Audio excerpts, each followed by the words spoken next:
Ricardo Ricky Lee. Pamilyar ka ba sa mga eksena na to? Walang himala! Ang himala ay nasa puso ng tao! Kung hindi mo ko kayang ituring bilang isang ina, respetuhin mo na lang ako bilang isang tao. Oh yes! Kaibigan mo ako! Kaibigan mo lang ako! And I'm so stupid to make the biggest mistake of falling in love with my best friend.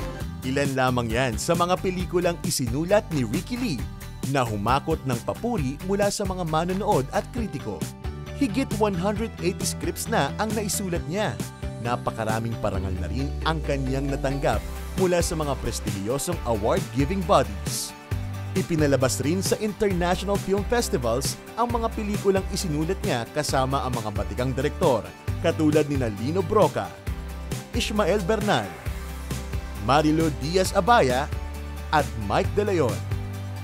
Kabilang ang kanyang mga pelikula sa Second Golden Age of Philippine Cinema kung saan sumibol ang henerasyon ng mga kwentistang katulad ni Ricky na ang estilo ng pagsusulat ay nakaugat sa realidad ng lipunan at nakasentro sa marginalized sector.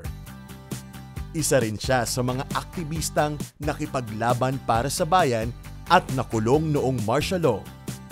Bukod sa mga pelikula, nakapagsulat na rin siya ng mga teleserye, maikling kwento, nobela at scriptwriting manual.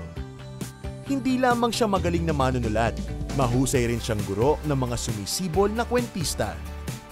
Simula 1982, nagsasagawa siya ng libreng scriptwriting workshops na dinaluhan ng mga ngayoy kilala na ring mga manunulat at direktor sa industriya.